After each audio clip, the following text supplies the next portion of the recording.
BNP দেশটাকে শ্রীলঙ্কা বানানোর চেষ্টা করছে বললেন ওবায়দুল কাদের।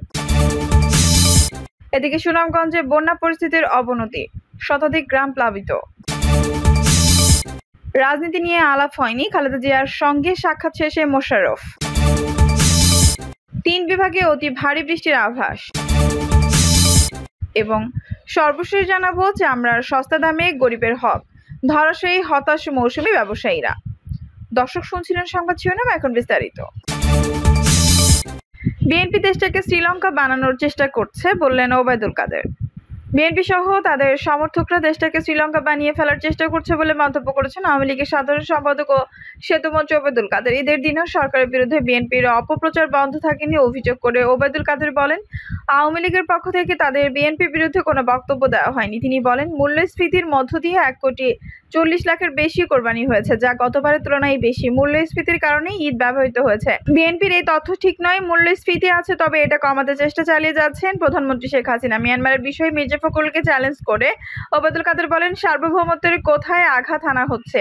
অনুপ্রবেশকারীরা চলে গেছে, জাহাজও সরে গেছে। তিনি বলেন, দুর্নীতির বিরুদ্ধে জিরো টলারেন্স নীতি ঘোষণা দিয়েছে শেখ হাসিনা এবং দুদককেও স্বাধীন করেছেন তিনি। যতই প্রভাবশালী হোক, দুর্নীতি করলে কারো ছাড় নেই। বিএনপি শাসনামলে এমন কোনো পদক্ষেপ দেখা যায়নি। সুনামগঞ্জে বন্যা পরিস্থিতির অবনতি, শতাধিক গ্রাম প্লাবিত। সুনামগঞ্জে ভারী বৃষ্টিপাতে ফের সুরমা নদীর পানি বেড়ে নতুন নতুন এলাকা প্লাবিত হতে শুরু করেছে। সোমবার সারা রাতের বৃষ্টিপাতে সুরমা নদীর পানি সুনামগঞ্জ পয়েন্টে বিপদ সীমার 52 সেন্টিমিটার ও ছাতক পয়েন্ট 138 সেন্টিমিটার উপরে প্রবাহিত হয়েছে।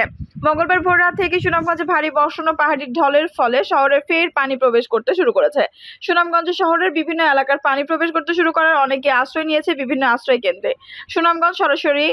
সুনামগঞ্জ সরকারি কলেজ আশ্রয় কেন্দ্রের 50টি পরিবার এরই মধ্যে আশ্রয় নিয়েছে। বসত ভিটার পানি ওঠার মধ্যে বাধ্য হয়ে সোমবার রাত থেকে পরিবার পরিজন ও গৃহপালিত পশু নিয়ে এখানে আশ্রয় নিয়েছে শ্রমজীবী মানুষগুলো। গ্রামীণ সড়ক একের পর এক ডুবছে। জেলার ছাতক থেকে গোবিন্দগঞ্জ সড়কের প্রায় 1.5 কিলোমিটার অংশ বানের পানিতে তলিয়ে গেছে। এসব সড়কের উপর দিয়ে তীব্র স্রোত যাচ্ছে। এছাড়া সোমবার থেকে প্লাবিত হচ্ছে জেলার 10 উপজেলার শতাধিক গ্রাম।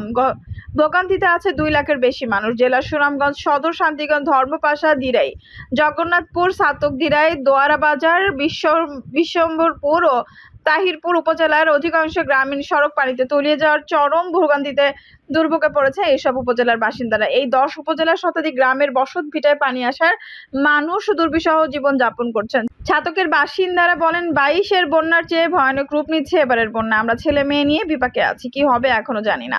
ক্ষতিগ্রস্ত হয়েছে শতাধিক কাঁচা ঘর বাড়ি ও গ্রামীণ কাঁচা সড়ক। পাহাড়ি ঢলের স্রোতের ধাক্কায় ছাতক উপজেলার ইসলামপুর ইউনিয়নের সীমান্তবর্তী নিজগাঁও, রতনপুর, বাগানবাড়ি, নোয়াকোট, ধনিষ্টিলা, ছনবাড়ি, দারোয়াখাড়ি সড়ক সহ নবনির্মিত 8 থেকে 10টি কাঁচা সড়ক বিলীন হয়ে গেছে। এভাবে পানি বৃদ্ধি অব্যাহত থাকলে যেকোনো সময় দেশের সাথে ছাতকের সড়ক যোগাযোগ ব্যবস্থা বিচ্ছিন্ন হওয়ার আশঙ্কা করা হচ্ছে। ছাতকের নির্বাহী কর্মকর্তা গোলাম মোস্তফা মুন্না বলেন, বন্যা পরিস্থিতি মোকাবেলায় উপজেলা প্রশাসন প্রস্তুত রয়েছে। পর্যাপ্ত আশ্রয় কেন্দ্রের ব্যবস্থা করা হয়েছে। আশ্রয় কেন্দ্রে প্রস্তুত সহ প্রাথমিক সব ধরনের প্রস্তুতি উপজেলা প্রশাসনের পক্ষ থেকে গ্রহণ করা হয়েছে।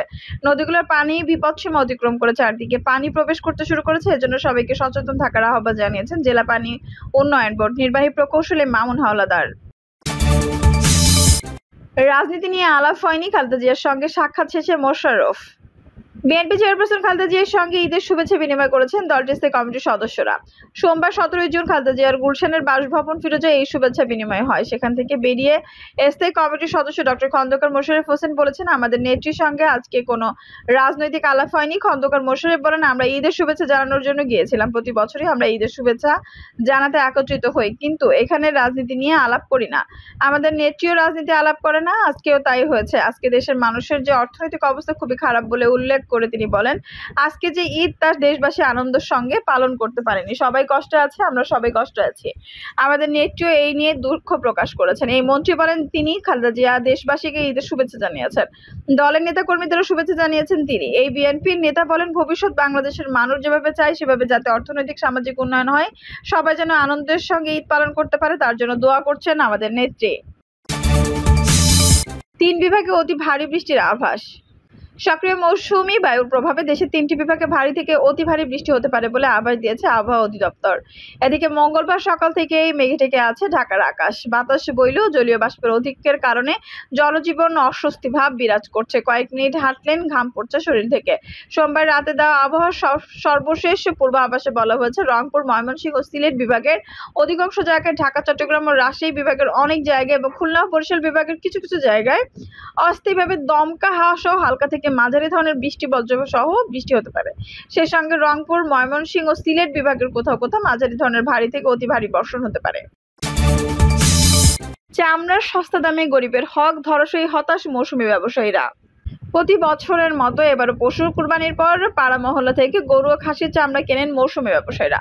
গতবারের চেয়ে এবারের প্রতি বর্গফুট লবণযুক্ত গরুর চামড়ার দাম ঢাকায় 5 টাকা এবং ঢাকার বাইরে 7 টাকা বাড়ানো হলেও কাঙ্ক্ষিত দাম পাননি মৌসুমী ব্যবসায়ীরা। গতবারের চেয়ে এবারের প্রতি বর্গফুট লবণযুক্ত গরুর চামড়ার দাম ঢাকায় 5 টাকা এবং ঢাকার বাইরে 7 টাকা বাড়ানো হলেও কাঙ্ক্ষিত দাম পাননি মৌসুমী ব্যবসায়ীরা। ঢাকায় প্রতি পিস গরুর চামড়ার দাম 1200 টাকা এবং ঢাকার বাইরে 1000 টাকা নির্ধারণ করা হলেও রংপুর চামড়া কেনাবেচা হয়েছে 250 থেকে 600 টাকার মধ্যে। সরকার নির্ধারিত লবণযুক্ত চামড়ার দামের অর্ধেক দামেও চামড়া বিক্রি করতে না পেরে লোকসানে হতাশ মৌসুমী ব্যবসায়ীরা। গত কয়েক বছরের মতো এবারও রংপুরে কোরবানির পশুর চামড়া সস্তা দামে বেচা কেনা হয়েছে। সিন্ডিকেটের কারণে সরকার নির্ধারিত ন্যায্য দাম পাননি কেউ। হাতে গোনা কিছু মৌসুমী ব্যবসায়ী ও ফরিয়ারা সামান্য লাভের মুখ দেখলেও কোরবানির চামড়ায় মোটা অঙ্কটাই গিলতে গা করে আছেন বড় বড় ব্যবসায়ীরা। প্রতি বছর এরকম সিন্ডিকেটের ফাঁদে রংপুরে একদিকে কমছে কোরবানির পশুর চামড়ার আমদানি, অন্যদিকে ন্যায্য দাম না পেয়ে চামড়া মাটি চাপা দেওয়ার ঘটনা ঘটছে। এদিকে গত 3 জুন বাণিজ্য প্রতিমন্ত্রী আহসানুল ইসলাম চামড়ার দাম নির্ধারণ সভায় গণমাধ্যমকে বলেছিলেন, ঢাকায় 1 লাখ টাকা দামের একটি গরুর চামড়া যদি 20 বর্গফুট হয় তখন ওই গরুর চামড়ার দাম হবে 1200 টাকা, ঢাকার বাইরে হবে 1000 টাকা। প্রতি বছর সরকার চামড়ার দাম নির্ধারণ করলে মানুষ সে দাম পান না। সাংবাদিকদের এমন প্রশ্নের জবাবে বাণিজ্য প্রতিমন্ত্রী বলেছেন, এবার ভোক্তা সংরক্ষণ অধিদপ্তর সহ সরকারের বিভিন্ন সংস্থা নজরদারি করবে। এখানে সরকারের ভাবমূর্তি নির্ভর করে, তাই কোরবানির পশুর চামড়া কম দামে বিক্রি হবে না। সরকারের বেঁধে দেওয়া চামড়ার দাম নির্ধারণ শুধুই কাগজে কলমে সীমাবদ্ধ থাকায় সিন্ডিকেট বলয় এবারও ভাঙতে পারেননি সাধারণ ব্যবসায়ী ও ফরিগিরা। ঈদের দিন রংপুর নগরীর চামড়া কেনাবেচার সবচেয়ে বৃহৎ এলাকা হাজীপাড়ার চামড়াপট্টিতে ছিল না ভোক্তা সংরক্ষণ অধিদপ্তর সহ সরকারের বিভিন্ন সংস্থার নজরদারি। এই সুযোগ কাজে লাগে পুরো চামড়ার বাজারে একচেটিয়া নিয়ন্ত্রণে নেন আড়তদার সহ বড় বড় ব্যবসায়ীরা। অভিযোগ উঠেছে, সিন্ডিকেটের ফাঁদ পাতানো ব্যবসায়ীরা গরিব দুঃখী সহ হক সংশোধিত করে প্রতি বছর লুটে নিচ্ছেন কোটি কোটি টাকা। সচেতন মহল বলেছেন, সিন্ডিকেটের দৌরাত্ম্য থামাতে না পারলে গরিব দুঃখীরা তাদের হক বঞ্চিত হবেন, তেমনি কোরবানির পশুর চামড়া মাটি চাপা দেওয়ার রীতিনীতি পরিণত হবে। সিন্ডিকেট বন্ধ করে চামড়া শিল্পকে বাঁচিয়ে রাখতে সরকারকে কার্যকর পদক্ষেপ গ্রহণ করতে হবে, সঙ্গে চামড়া ব্যবসায়ীদের প্রণোদনা ও ঋণ সুবিধার আওতায় আনতে হবে। এদিকে সাধারণ মানুষ এবং মৌসুমী ব্যবসায়ীদের অভিযোগ, চামড়ার জন্য প্রসিদ্ধ রংপুর নগরীর শাপলা চত্বর টার্মিনাল রোডের চামড়াপট্টি এলাকায় ব্যবসায়ীরা সহ জেলার বিভিন্ন এলাকায় ব্যবসায়ীদের সিন্ডিকেটের কারণে এবারও সস্তা চামড়া বিক্রি করতে বাধ্য হয়েছেন তারা। গরুর চামড়ার দাম নিলেও ছাগলের চামড়া ফ্রিতে দিতে হয়েছে। চামড়ার দাম কম দিতে নানা অজুহাতের ফাঁদ গল্প শুনতে হয়েছে তাদের। নগরীর বিভিন্ন স্থানে দেখা যায় এবার প্রতি পিস গরুর চামড়া বিক্রি হচ্ছে 250 থেকে 600 টাকায়, আর ছাগলের চামড়া বিক্রি হচ্ছে মাত্র 5 থেকে 10 টাকায়। মৌসুমী চামড়া বিক্রেতারা জানিয়েছে, বিভিন্ন জায়গা থেকে চামড়া কিনে আনার পর আড়তদারদের কাছে চামড়ার ন্যায্য দাম পাওয়া যায়নি। এতে করে হতাশ তারা। ইকবাল সুমন নামের একজন তার কোরবানির গরুর চামড়া বিক্রি করেছেন মাত্র 400 টাকায়। ঢাকা পোস্টের সঙ্গে কথা বলে তিনি বলেন, চামড়া বেচতে এসে দাম শুনে হতাশ হওয়া ছাড়া উপায় নেই। 1 লক্ষ টাকা দিয়ে গরু কিনে সেই গরুর চামড়া বিক্রি করতে হয় পানির দামে। সরকারের বেঁধে দেওয়া দামের কোনো প্রভাব পড়েছে, বরং বড় বড় ব্যবসায়ীদের সিন্ডিকেটের ফাঁদের প্রভাব পুরো চামড়াপট্টি জুড়ে। উপায় না থাকায় কম দামে বিক্রি করতে বাধ্য হয়েছে। এতে করে আমার ক্ষতি না হলেও সাধারণ গরিব মিসকিনের তো ঠিকই ক্ষতি হচ্ছে, কারণ কোরবানির পশুর চামড়া টাকায় তো তাদের হক রয়েছে। তবে চামড়া ব্যবসায়ী ও আড়তদারদের দাবি, সিন্ডিকেট রংপুরের মতো মফস্বলে পর্যায়ে হয়নি, এটি ঢাকায় হয়ে থাকে। মূলত পুঁজি সংকট সহ লবণের দাম বৃদ্ধি ও বিভিন্ন কারণে সরকার নির্ধারিত দামে তারা চামড়া কিনতে পারেনি। বড় ব্যবসায়ীদের দাবি, বাজারে লবণের দাম বেশি ও এর উপর শ্রমিকের মজুরি কারণে সরকারের নির্ধারিত দামে চামড়া কেনা তাদের পক্ষে সম্ভব হয়নি। ঈদ উল আজহার প্রথম দিন 17 জুন দুপুরে 12টার পর থেকে রংপুর নগরীর শাপলা চত্বর টার্মিনাল রোডের হাজীপাড়া চামড়াপট্টি এলাকায় চামড়া কেনাবেচা শুরু করে। নগরীর বিভিন্ন এলাকা থেকে লোকজন কোরবানির পশু চামড়া বেচতে এই এলাকায় আসেন। এবার হাতে গোনা 5-6 জন বড় ব্যবসায়ী ও আড়তদারদের ছাড়া বেশিরভাগ মৌসুমী ব্যবসায়ী ফরিয়ারা কম মূল্যে চামড়া কিনেছেন। গরুর চামড়ার নাম মাত্র মূল্য পেলেও অনেকে ছাগল ভেড়ার চামড়া ফ্রিতে কিনতে দিতে বাধ্য হয়েছেন। আমদানি কম হওয়াতে প্রথম দিকে রাত 12টা পর্যন্ত চামড়া কেনাবেচা করতে দেখা যায়। রংপুর নগরীর হাজিরহাট থেকে 150 পিস চামড়া নিয়ে আসা মৌসুমি ব্যবসায়ী আব্দুর রহমান জানান, প্রতি বর্গফুট মাঝারি গরু চামড়া সর্বনিম্ন 700 থেকে 800 এবং বড় গরু চামড়া 1000 থেকে 1200 দাম পাওয়ার কথা। তিনি ওই হিসাব করে গড়ে 600 টাকা দরে চামড়া কিনেছেন।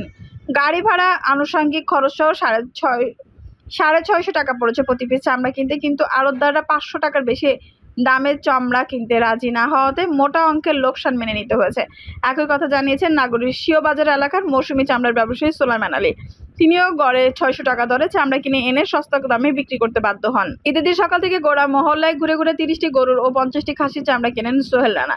নগর স্টেশন রোড এলাকায় মৌসুমি এই ব্যবসায়ী জানান, এবার তিনি বাড়ি বাড়ি ঘুরে গরুর চামড়া 500 থেকে 800 টাকা মূল্যে কিনেছেন, আর ছাগলের চামড়া নেন 5 থেকে 20 টাকা। সন্ধ্যায় সেগুলো স্থানীয় চামড়া পট্টিতে নিয়ে গিয়ে বিক্রি করেছেন। তবে গরুর চামড়া 2 ক্যাটাগরিতে 2 রকমের দামে 17,000 টাকায় বিক্রি করেছেন। এতে তার থেকে লোকসান গুনতে হয় 4,000 টাকা। আর ছাগলের চামড়ার পুরো অর্থটাই তার গচ্ছা গেছে সিন্ডিকেটের কারণে। তিনি ন্যায্য দাম পাননি বলে অভিযোগ করেন তিনি। অন্যদিকে রংপুর নগরী দর্শন এলাকার শৌখিন চামড়া ব্যবসায়ী বাবুল ইসলাম, কামারপাড়ার আসাদুল ও আদর্শপাড়ার এরশাদ মিয়া জানিয়েছেন, আড়তদারদের ফুট হিসেবে চামড়া কেনার কথা, কিন্তু তারা তা না করে মাঝারি চামড়া 250 থেকে 400, বড় চামড়া 500 থেকে 650 টাকা দরে নির্ধারণ করেন। তারা সরকারের দেওয়া নির্দেশনা না মেনে তাদের ইচ্ছামতো চামড়া কিনছেন। প্রশাসনের নজরদারি না থাকায় আড়তদারদের এই সিন্ডিকেট নিয়ে কাউকে অভিযোগ করার মতো সুযোগও ছিল না। দর্শক, এই ছিল এখনকার সর্বশেষ সংবাদ। নিউজটি ভালো লাগলে অবশ্যই একটা লাইক দিন, কমেন্টে আপনার মূল্যবান মতামত জানান। সবসময় আমাদের পাশে থাকতে সাবস্ক্রাইব করে বেল বাটনটি অন করে রাখুন। ধন্যবাদ।